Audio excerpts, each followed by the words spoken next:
Howdy folks, and welcome to another Taste of Gameplay video, this time for the German Tier 7 Premium Battleship, the Scharnhorst 43. I wanted to bring you this game because earlier today I played the Svea, and I brought you that video where it was a blowout with us winning. And this is going to be a little bit the opposite. This is going to wind up being a blowout with my team losing. And so I wanted to showcase that as a little bit of the opposite. This is not going to be nearly as blatant as the one with the Svea. I think this game's going to take 10 or 11 minutes to complete, but there's, not going to be a heck of a lot that I can do about it. I'm certainly not going to say that I'm going to play perfectly, but I have a feeling that even if I did play perfectly, we wouldn't have won this game. But first, let's talk about the Scharnhorst 43. So clearly this is a brawling battleship. It was designed to brawl. It brawls well. Brawling is kind of what it does. Why do I say that? Well, first of all, because that's what the wiki says, but also look at the tool set, right? You've got this speed boost. You've got an okay top speed, 30 knots, but then you've got a 15% speed boost. Then you've got 9.5 kilometer secondaries, and you've got 4, 12, something like 26 of them. Of course, not all of them can fire at every angle, but they all pen at least 32 millimeters, and they all do good damage, and they have really good reload. You've got some pretty great heals, not like Valparaiso great, but definitely good for tier 7. You've got 45-second reload, 6-kilometer torpedoes, and you're not a ship that's going to be terribly effective if you try to play and stand off at distance. You have main guns. They're battleship caliber, but they're only 283, and they have really bad large dispersion ellipse. Having said that, they have 2.0 sigma, which means they're more likely to go towards the center. So you'll find they work all right, but they don't have amazing pen, and they're just not the star of the show, right? So this is a brawling battleship. Well, what are you supposed to do with a brawling battleship? Like, how does one play a brawling battleship? Well, you brawl. But of course, the question is when? When do you brawl? I mean, if you brawl at the wrong moment, then you will just lose your ship. And the wiki says that you should use this ship by isolating opponents and then brawling them. And I think that's a really great place to start. One of the keys to brawling is that you want to make sure that you are doing more damage than you're taking. And with the caveat that, of course, damage on things like destroyers is worth more, but maybe more broadly, you want to make sure that you are accomplishing more than you're giving up.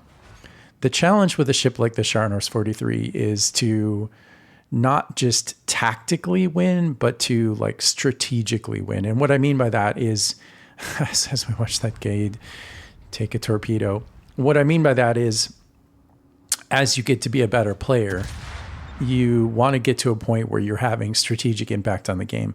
If I brawl an enemy battleship and I win, let's say I take him all the way from 100% hit points to 0, and he does, I don't know, let's say 75 or 80% damage to me, right? In a sense, I've won, but in a deeper sense, I've kind of lost, because I want to assume that I'm one of the better players on my team, and I've just given up 3/4 of my health to beat that one ship. And because I'm in a brawling ship, that really limits my effectiveness. I mean, I am not going to be able to heal up enough to then brawl another ship and win. And so the rest of the game, I'm going to have a choice of either to be like kind of ineffective as I play at range, or just find another ship that's at low hit points and try and brawl that guy.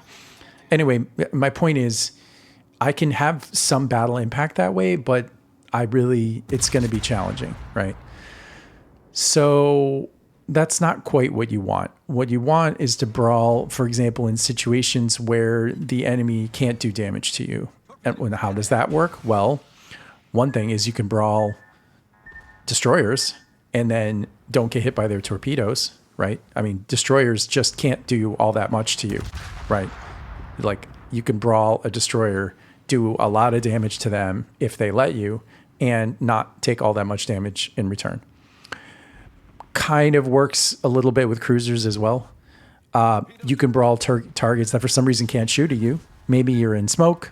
Maybe you're shooting over an island with your secondaries, or maybe you surprise them, right? Maybe they don't have their guns turned towards you, right? Because you just popped around an island and they didn't know you were there and you brawl them.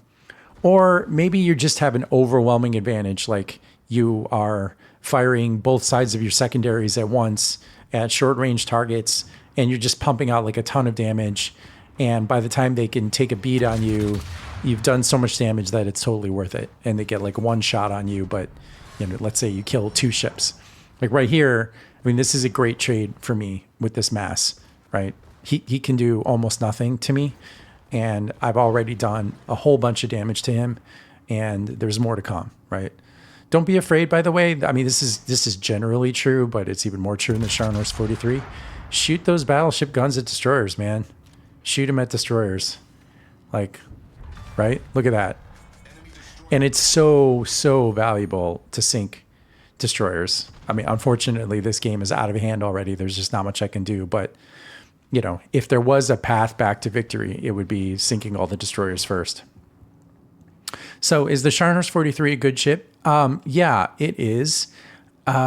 It's really challenging to play. I mean, brawling in World of Warships in 2026 is just a challenging thing, period. The game is so static, as I maul this Asashio, but he's going to get his revenge. He's going to land a couple torpedoes on me. If I was smarter, I would be using the hull of that enemy ship, but I'm focused on killing this Icarus, and I'm not paying attention to the torpedoes he launched, and unfortunately I'm going to take 2 of them, which is a bummer. Yeah, that's my one mistake, but we've now sunk 3 destroyers. I mean, that's pretty good, right? That's an example of a brawl that's worth it. Like if you lose your ship and you sink 3 destroyers, I mean, your team really ought to be able to handle things from then on out. Turns out in this game, they can't, but I did the best I could. And if I hadn't taken those 2 Asashio torpedoes, then it really could have been an amazing game. But, I did take those 2 Asashio torpedoes, and it is what it is. Now the game's in the hand of my teammates, and they're not going to quite cut it. Again, not here to criticize anybody's play, but popping out of that smoke right in front of that Abruzzi, and then continuing to fire, just not...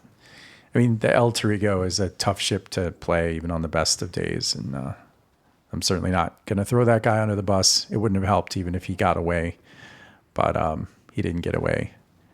Then this Atlanta's going to start complaining about the team, and when that happens, it's the end. But anyway, conceptually, how to play in matches that are blowout losses. I mean, it's similar to the blowout win. Honestly, it's more of a mental game.